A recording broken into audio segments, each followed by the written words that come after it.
Halo semuanya, pernah nggak sih kalian lihat sekeliling terus mikir sebenarnya semua benda ini dari HP yang lagi kamu pegang sampai kursi yang kamu duduki itu terbuat dari apa ya?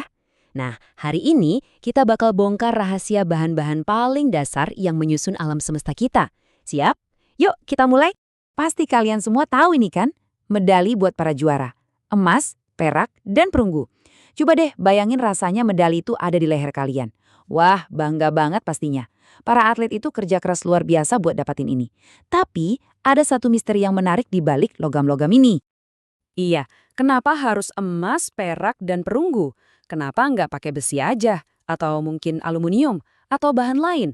Nah, pertanyaan simpel ini ternyata adalah kunci kita buat membuka sebuah dunia baru yang super keren. Yuk, kita pecahkan misteri ini bareng-bareng. Oke, untuk menjawabnya, kita harus kenalan dulu sama yang namanya blok penyusun alam semesta. Anggap aja ini kayak balok Lego. Kalau kamu punya balok Lego, kamu bisa bangun apa aja kan? Nah, dunia kita juga punya blok-blok penyusunnya sendiri. Kita mulai dari yang paling dasar ya. Blok penyusun itu namanya adalah unsur. Yuk, sebut bareng-bareng. Unsur. Jadi, unsur itu zat paling murni, paling dasar, yang nggak bisa dipecah-pecah lagi jadi lebih sederhana. Semua benda di sekitar kita, mau itu padat, cair, atau gas, semuanya tersusun dari unsur. Nah, lihat ini. Medali emas itu, ya, terbuat dari unsur emas. Simpel kan? Bongkahan emas murni yang ada di alam, diambil, terus diolah sampai jadi medali yang keren dan berkilau.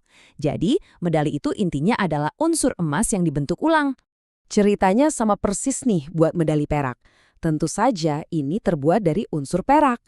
Ini bukti nyata gimana kita mengambil blok-blok penyusun dari alam, lalu kita bentuk jadi sesuatu yang berharga dan kita banggakan.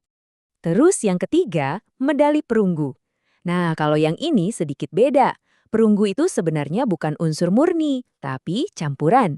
Bahan utamanya adalah unsur tembaga yang kemudian dicampur sama unsur lain, misalnya timah, biar jadi lebih kuat. Nah, kan misteri medali kita pelan-pelan terpecahkan. Sekarang, coba bayangin kamu itu seorang ilmuwan. Terus kamu nemuin unsur baru, gimana caranya kamu kasih tahu penemuanmu ke ilmuwan lain di seluruh dunia? Nah, ini dulu jadi masalah besar loh, sampai akhirnya mereka bikin semacam kode rahasia universal. Ambil contoh emas aja deh. Orang Inggris bilangnya gold, kita bilangnya emas.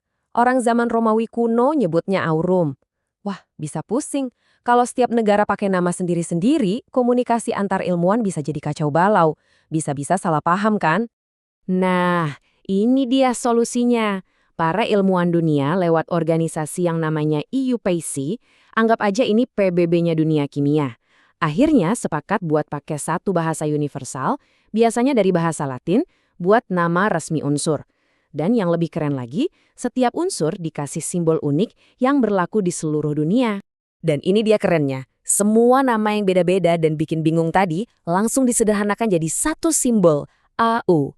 Jadi nggak peduli kamu ngomong bahasa apa, kalau kamu tulis AU, semua ilmuwan di planet ini tahu kalau itu artinya emas. Simple, universal, dan efektif banget. Oke, setelah punya nama dan kode rahasia, para ilmuwan mulai mengelompokkan unsur-unsur ini. Biar gampang, bayangin aja kita lagi bikin dua tim olahraga yang sifatnya beda banget. Ada tim logam dan ada tim non-logam. Dan ini dia karakter masing-masing tim. Tim logam itu biasanya kuat, keras, berkilau, dan jago banget menghantarkan listrik. Plus, gampang dibentuk. Sebaliknya, tim non-logam itu seringnya rapuh, warnanya kusam, dan payah banget kalau disuruh hantarin listrik. Bener-bener kayak dua tim yang gaya mainnya berlawanan total ya. Sebenarnya, tim logam ini ada di mana-mana loh. Coba deh sekarang, lihat sekelilingmu. Gerban sekolah, itu unsur besi. Kabel charger HP kamu, di dalamnya itu ada unsur tembaga. Perhiasan yang dipakai orang tua kamu, itu unsur emas atau perak.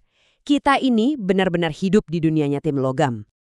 Kita udah tahu kalau unsur itu blok penyusun. Tapi pertanyaannya, apa blok ini masih bisa dipecah-pecah lagi? Ayo kita coba gali lebih dalam lagi, sampai ke bagian paling inti, paling kecil dari sebuah unsur. Coba bayangin, kamu punya selembar kertas. Kertas ini adalah unsur ya. Sekarang sobek kertas itu jadi dua. Masih kertas kan? Sobek lagi jadi lebih kecil. Terus sobek lagi, dan lagi, sampai kamu dapat potongan yang super duper kecil yang udah nggak mungkin bisa disobek lagi. Nah, potongan terkecil yang masih punya sifat asli dari kertas itu, itulah yang kita sebut atom. Jadi kuncinya di sini, unsur emas murni itu seluruhnya 100% isinya cuma atom-atom emas, nggak ada yang lain. Unsur perak juga gitu, isinya cuma atom-atom perak. Simpelnya gini, satu unsur ya cuma punya satu jenis atom. Titik. Oke, kita udah kenalan sama unsur, kodenya, timnya, sampai bagian terkecilnya yaitu atom. Nah, sekarang gimana cara para ilmuwan mengatur semua informasi ini biar nggak berantakan? Gampang, mereka bikin sebuah peta harta karun raksasa. Yuk kita lihat petanya. Dan ini dia, tabel periodik unsur. Ini bukan sekedar tabel biasa, teman-teman. Ini adalah koleksi lengkap dari setiap blok penyusun yang ada di alam semesta.